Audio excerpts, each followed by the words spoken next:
Class 12 की mathematics बहुत ज्यादा परेशान कर रही है। इतना सारा सिलेबस, दो दो किताबें हैं, क्या टेंशन हो रहा है, क्या ये डाउट आ रहा है कि यार मैं सिलेबस कर पाऊंगा, समय से कर पाऊंगी कि भी नहीं, अच्छे मार्क्स आएंगे कि भी नहीं आएंगे, कॉन्सेप्ट कुछ समझ नहीं आ रहा यार, क्या होगा हमारा क्लास 12 की जर्नी में, क्या यही सवाल तुम्हें खाए जा रहे हैं? चिंता मत करो, आज ऐसे 5 टिप्स एंड ट्रिक्स देने वाला हूं ना जो आपकी क्लास 12 की मैथमेटिक्स को बहुत ज्यादा आसान कर देंगे। ये 5 टिप्स एंड ट्रिक्स हर बच्चे को पता होना चाहिए। वीडियो बहुत ज्यादा इंपॉर्टेंट है, मिस बिल्कुल मत करना भाई। और हाँ, एक सबसे इंपॉर्टेंट बात कही है मैंने वीडियो के एंड पे, इसलिए स्किप मत करना वरना वो छूट जाएगा, ठीक है? तो पहली चीज की बात करते हैं, सबसे पहले क्या ध्यान रखना है भाई, सबसे पहले क्या ध्यान रखना है? सबसे पहले master the syllabus and weightage. पता है जब ना महाभारत का युद्ध स्टार्ट होने वाला था ना, सबसे पहले अर्जुन ने कृष्ण को क्या बोला पता है? बोला माधव मेरा रथ ना दोनों सेनाओं के बीच में ले जाके खड़ा कर दो। पूछा क्यों? मैं देखना चाहता हूं कि जिससे मैं लड़ने वाला हूं वो कौन कौन है, कितने बड़े महारथी हैं जिनसे को युद्ध करना है। सबसे पहला काम होता है आइडेंटिफाई योर सिलेबस। आपको प्रॉपर पता होना चाहिए कितने हमारे पास यूनिट है, कितने यूनिट कितने वेटेज का है, कौन सा चैप्टर सबसे ज्यादा मार्क्स कंटेन करता है एग्जाम में। ये सारी चीजें पता होंगी ना दोस्त, तो यार प्रिपरेशन करने में काफी आसान हो जाएगा। सबसे भारी वेटेज रखता है अपना कैलकुलस। कौन सबसे ज्यादा पूछा जाता है? कैलकुलस से, ठीक है? और कैलकुलस में टोटल आपके 5 चैप्टर्स कवर होते हैं और यहां से आपके एग्जाम में टोटल 35 मार्क्स का पूछा जाता है। 5 चैप्टर बहुत बड़े बड़े, quantity differentiability, application of derivatives, integrals, application of integrals, integration वाला और डिफरेंशियल इक्वेशन, ये 5 बड़े चैप्टर आपके आते हैं कैलकुलस के अंदर। सबसे बड़ा पोर्शन आपके एग्जाम में यही रहने वाला है। उसके बाद जो सबसे कम, उससे नीचे जो आता है वो आता है अलजेब्रा। अलजेब्रा के अंदर आपके आते हैं टोटल 2 चैप्टर और ये सबसे ज्यादा इजी होते हैं। कौन कौन से चैप्टर आते हैं अलजेब्रा के अंदर? आपके आते हैं मैट्रिसेस एंड डिटरमिनेंट्स आते हैं। और कितने मार्क्स का आता है? ये दोनों मिला के 10 मार्क्स का आता है। काफी इजी रहता है, इससे इसके ऊपर महारथी हासिल की जा सकती है। कैलकुलस थोड़ा मुश्किल लगता है बच्चों को, लेकिन अलजेब्रा बिल्कुल परेशान नहीं करने वाला। और यहां से आपके टोटल 10 मार्क्स के आते हैं। 2 चैप्टर कर लोगे 10 मार्क्स पक्के हैं।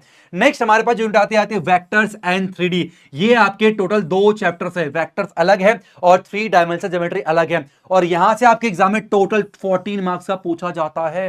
अरे भाई साहब 2 चैप्टर हैं यार, सुनो सुनो, केवल 2 चैप्टर और यहां से आपके 14 मार्क्स के पूछे जाते हैं। अगर आप इन दोनों कर लोगे ना 24 मार्क्स आपके पक्के हो जाएंगे। इस तरीके से ना कितने यूनिट में कितने चैप्टर्स हैं, कितने चैप्टर क्या क्या वेटेज है, ये आपको एग्जाम से पहले पता होना चाहिए। अरे इतना सिलेबस मुझे करना है तभी तो आगे बढ़ोगे ना दोस्त, इतना मुझे खत्म करना है सिलेबस तभी तो तैयारी स्टार्ट करूंगा ना। पता ही नहीं है तैयारी करो कितना करना, कितने चैप्टर से कुछ नहीं पता। कोई पूछ लो चैप्टर 3 से कितने मार्क्स का आ रहा है, नहीं पता है भैया, ये तो हमें नहीं पता। इसलिए ये मूर्खता नहीं करनी है, आपको पता होना चाहिए। आप अगर एग्जाम की तैयारी कर रहे हो थोड़ा सीरियस होना, बच्चे तो होंगे, क्लास 12 की प्रिपरेशन चल रही है, सारा डॉक्यूमेंटेड होना चाहिए, चिपका लो एक जगह पर कि भाई इतने यूनिट से इतने चैप्टर्स आ रहे हैं और इतने इतने मार्क्स के आ रहे हैं। अच्छा देखो ध्यान से, नेक्स्ट है प्रोबेबिलिटी। प्रोबेबिलिटी भाई इकलौता चैप्टर है और प्रोबेबिलिटी से आपके एग्जाम में पूछा जाता है टोटल 8 मार्क्स का। अगला जो यूनिट है हमारे पास वो है रिलेशन एंड फंक्शन। बहुत ही प्यारे 2 चैप्टर्स आते हैं इसमें, चैप्टर 1 और चैप्टर नंबर 2 जो है वो हमारा कवर होता है। कितने मार्क्स का पूछा जाता है? यहां से आपके टोटल 8 मार्क्स के आपके एग्जाम में आ रहे होते हैं। लास्ट है, काफी आसान है, प्यारा सा चैप्टर है, इकलौता चैप्टर है, लीनियर प्रोग्रामिंग। और यहां से आपके एग्जाम में टोटल 5 मार्क्स का पूछा जाता है। सबका टोटल करेंगे तो आपका 80 मार्क्स का पेपर तैयार होता है। कितने चैप्टर्स हैं भाई? टोटल हमारे पास 13 चैप्टर्स होते हैं। ये सारी बातें आपको पता होना चाहिए ना।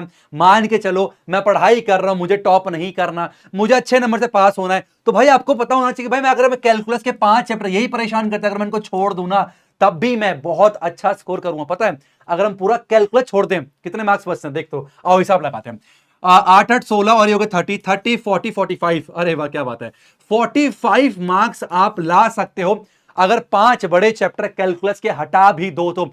ये क्यों बता रहा हूं मैं, इससे ना आसानी होती है। देखो कोई क्या होता है ना, मेरे क्लास में बहुत ऐसे बच्चे थे जो याद है यार मेरे को ना टॉप वॉप नहीं करना भाई, बस जिंदगी चल रही है अच्छी, अच्छे नंबर से पास होना चाहता हूं, बस मुझे कुछ नहीं चाहिए, लेकिन कुछ समझ ही नहीं आ रहा क्या करूं। तो उनके लिए भाई जो चैप्टर नहीं है तो यूनिट को छोड़ सकता है, बाकी जो स्कोरिंग यूनिट है उनको अच्छे से कर ले, जो आसान जो को आते हैं वहां से कर ले तो अच्छे नंबर से पास हो जाएगा। ठीक है देखो 45 यहां पर आई गए और 20 मार्क्स इंटरनल सबको मिल जाते हैं, तब भी आपके 100 में से 65 तो आ ही रहे हैं। अरे अच्छे नंबर बहुत ज्यादा बुरे हैं क्या?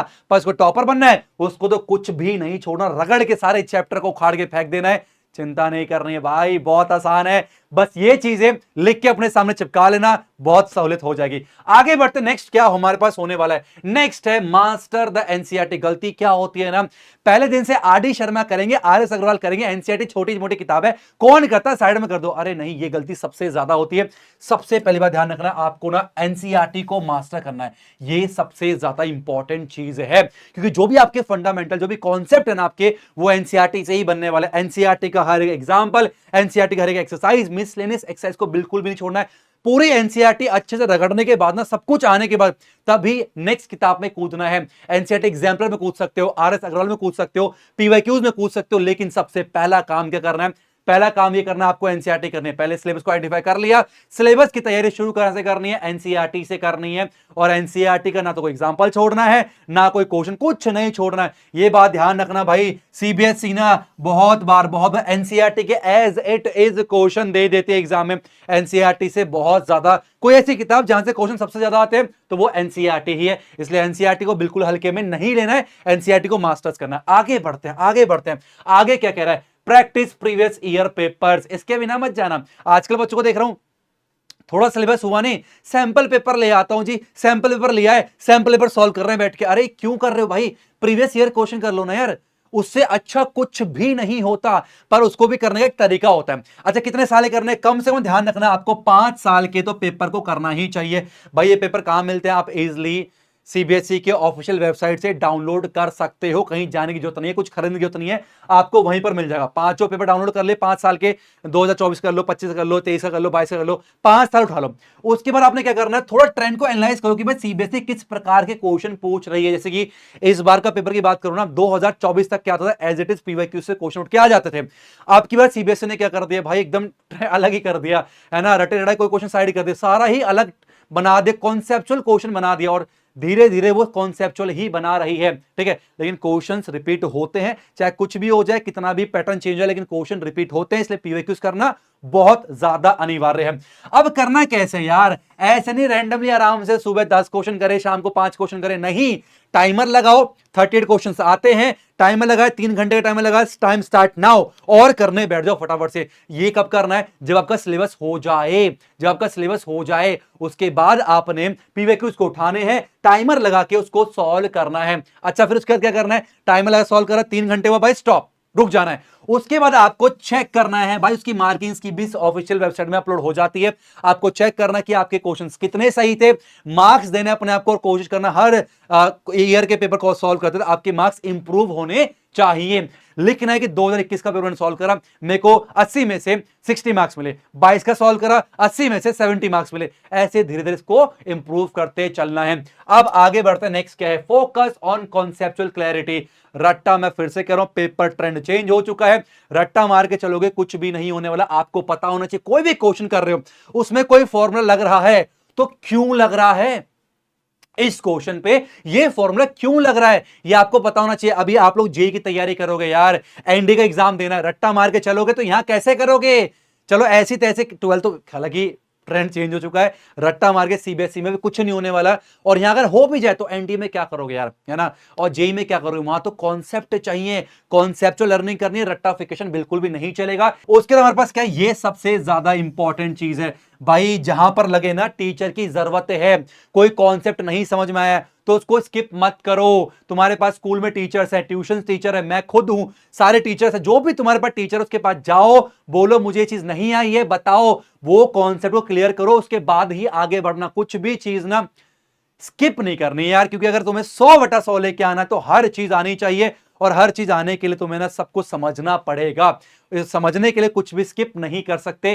तो प्लीज आप सबसे रिक्वेस्ट है, कोई भी चीज नहीं आती है आगे नहीं बढ़ना, पहले उसको फटाफट से क्लियर करना टीचर की हेल्प लेने के बाद। मेरे ख्याल से इतनी चीज आपको अच्छे समझ में आ चुकी है। अब आगे हम लोग चलते, नेक्स्ट क्या है, सबसे ज्यादा इंपॉर्टेंट। मान के चलो आपने सिलेबस भी आइडेंटिफाई कर लिया, आपने एनसीईआरटी भी सॉल्व कर ली, आपने पीवाईक्यूज भी सॉल्व कर लिया, सब कुछ कर लिया आपने। अब आप बैठ गए एग्जाम देने के लिए एग्जाम हॉल में, या कोई यूटी है, कोई टेस्ट है, आप जाके बैठे हो। अगर आपको टाइम मैनेजमेंट नहीं आता ना, तो सब कुछ होने के बाद भी आप वो अचीव नहीं कर पाओगे जो कि आप डिजर्व करते हो। मैं बात कर रहा हूं यहां पर टाइम मैनेजमेंट की, भाई बहुत ही ज्यादा इंपॉर्टेंट है। सबसे पहला पॉइंट इसमें क्या है, अलॉट टाइम, ये सबसे ज्यादा इंपॉर्टेंट है।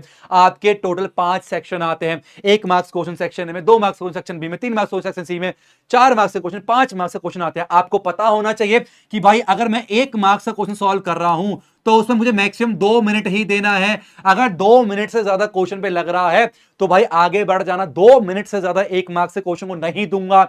ऐसे अगर मान लो कोई आप 2 मार्क्स का क्वेश्चन कर रहे हो तो भाई उसमें आदत बनाओ कि 3 मिनट से ज्यादा मैं नहीं दूंगा। तो इस तरीके से हर सेक्शन में आपको पता होना चाहिए कि मुझे कितना टाइम देना, क्योंकि बहुत समय हमारे पास नहीं है यार, केवल 3 घंटा हमारे पास है। पूरे साल की मेहनत को 3 घंटे के अंदर हमें प्रूफ करना होता है और सब कुछ सॉल्व करना होता है।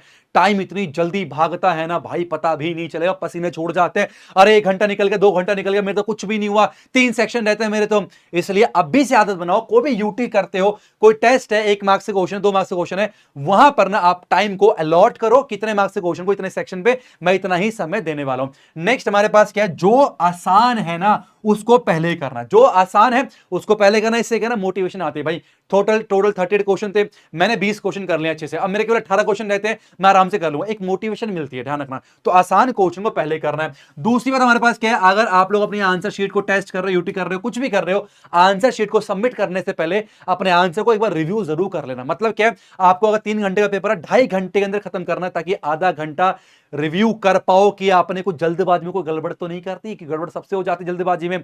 इसलिए थोड़ा समय बचा के रखना, ऐसा ना हो कि टीचर छीन रहा, ला दे दे दे दे, आप करो 2 मिनट 2 मिनट, नहीं ला बस 2 मिनट 2 मिनट। ये सबके साथ होता है यार, है ना, मेरे टाइम में बहुत ज्यादा होता था। लेकिन कोशिश करना कि 2.5 घंटे के अंदर पूरा पेपर हो जाए और आधा घंटा रिव्यू करने को मिले। नेक्स्ट हमारे पास आता है डोंट गेट स्टक, ये सबसे ज्यादा इंपॉर्टेंट है। ईगो में ले जाते हैं यार, ईगो हर्ट हो गया, ये क्वेश्चन मुझसे क्यों नहीं बन रहा, मुझसे नहीं बन रहा, मुझसे ये क्वेश्चन, इसकी इतनी औकात, भाई मैं तो करके रहूंगा। अब ईगो पे ले गए, 1 मार्क्स का क्वेश्चन था, है ना, 6 मिनट से उसे पढ़े हुए, समय बीतता जा रहा है और ईगो के चक्कर में उसी क्वेश्चन अटके पड़े, मैं तो करूंगा, मैं तो करूंगा, मैं तो करूंगा।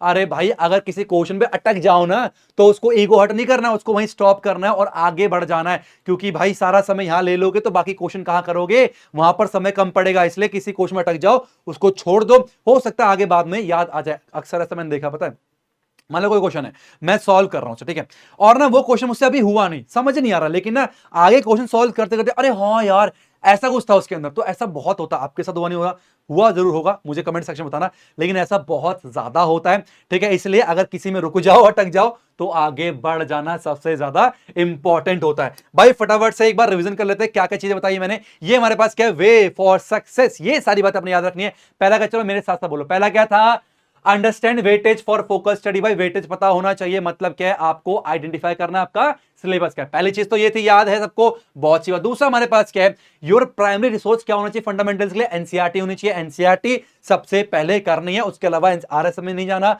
आरडी में नहीं जाना, सबसे पहले आपको एनसीईआरटी अच्छे से करनी है, क्योंकि एनसीईआरटी से बहुत सारे क्वेश्चन एज इट इज उठ के हमारे बोर्ड एग्जाम में आ जाते हैं, ठीक है। नेक्स्ट बात करते हैं कि हमें पीवाईक्यू सॉल्व करना है, क्यों करना है, क्योंकि हमें पैटर्न पर चलता है, हमें ट्रेंड पर चलता है कि सीबीएसई आजकल किस प्रकार के क्वेश्चन हमसे पूछ रही है, ठीक है। तीसरा हो गया। चौथा हमारे पास क्या था, रट्टाफिकेशन नहीं चलेगा, हमें, है ना, हमें क्या करना है, हमें कॉन्सेप्चुअल लर्निंग करनी है, रट्टा नहीं मारना है, वो नहीं चलेगा। क्यों नहीं चलेगा, क्योंकि सीबीएसई चाहते कि आप रट्टा ना मारो और पेपर भी इसी हिसाब से उस लेवल का बना रही है, ठीक है। एक लास्ट इंपॉर्टेंट पॉइंट, ठीक है, हमारे पास क्या है, optimize exam time and avoid errors. ये जो मैंने आपको बताया था कि भाई 3 घंटे को कैसे यूटिलाइज करना है, टाइम मैनेजमेंट आपको अच्छे से पता होना चाहिए और एरर्स को थोड़ा थोड़ा आपने अवॉइड करते चलना है। जितने ज्यादा एरर्स होंगे उतने मार्क्स कट जाएंगे, जितने कम एरर होंगे उतने चांस कम है आपके मार्क्स कटने के। तो ये 5 बहुत इंपॉर्टेंट बातें थी, ये सबको आपको ध्यान में रखना है। और मैं यार एक चीज और ऐड करना चाहूंगा, ध्यान से सुनना, क्लास 12 की मैथमेटिक्स ना इतनी ज्यादा टफ नहीं, इतनी हमें लग रही है, ये बहुत आसान है। देखो आपने अगर क्लास 11th बिताया ना, क्लास 11th की मैथमेटिक्स 12th के मुकाबले ज्यादा टफ होती है। 9th की मैथमेटिक्स क्लास 10th के मुकाबले ज्यादा टफ होती है। आसान है, बहुत आसान है, विश्वास रखो मेरे ऊपर, मैं बहुत अच्छे से आपकी पूरी क्लास 12th की जर्नी को आसान कर दूंगा। देखो बहुत सारे बच्चे मुझे नहीं जानते, कह रहे हैं अरे किसको उठा के बैठा दिया, बच्चा सा दिख रहा है। बहुत बच्चे नहीं जानते होंगे, काफी जानते भी होंगे, जो जानते नहीं, जिन्होंने क्लास 10th मुझसे पढ़ा उनको पता है कि सुपर 30 क्या है, एग्जाम्पलर्स क्या होता है, वन शॉट क्या होता है, ये सारी बातें। कोई ऐसा बच्चा है जो सुपर 30 देख के आया, मेरी मैंने पहले पढ़ाया हुआ है, एग्जाम्पलर की सीरीज देख के आया है, उसको पता है कि सिस्टमेटिक वे में चीजें कैसे तैयारी होती है, ठीक है, उसको पता है वो कैसे करना है। तो इसलिए अगर आप नए हो थोड़ा विश्वास करो मेरे ऊपर, मैं क्लास 12 की जर्नी को प्रॉमिस करता हूं इतना आसान बना दूंगा कि ना पता ही नहीं चलेगा कि कब आपके ये 1 साल बीत जाएंगे और इस बार बोर्ड एग्जाम में 100/100 लेके आएंगे। आना है भाई, कोई दूसरा ऑप्शन नहीं है। और इसको और आसान करने के लिए ये हमारे पास आप सभी के लिए परिश्रम गोट बैच जो कि स्टार्ट हो रहा है 18 जून से। ठीक है, इस डेट को नोट कर लेना भाई, 18 जून बहुत ज्यादा इंपॉर्टेंट तारीख है। यहां से आपका जो गोट बैच है ना, ये स्टार्ट हो रहा है। क्लास 12 की मैथमेटिक्स अगर आपको डर लग रही है ना और चिंता हो रही है, कोई आके बचा ले, कोई आके समझा दे, चिंता मत करो, मैं आ गया हूं ना। विश्वास करके देखो, आपका हाथ ऐसे पकड़ के बेसिक से ना एकदम आपको ना 100/100 की पीढ़ी पे वहां पर छोड़ दूंगा, है ना। और जहां पर आपके पेरेंट्स आपको बहुत प्राउड फील करेंगे और वो मोमेंट आप जिंदगी में कभी नहीं भूलने वाले। बस विश्वास करो यार, आपके इस विश्वास को मैं कभी टूटने दूंगा, पूरी कोशिश करूंगा। तो आज के सेशन में इतना ही, उम्मीद करता हूं कि आपको वीडियो इंफॉर्मेटिव लगी हो। मिलते हैं 18 तारीख को। Thank you so much for watching. Hare Krishna.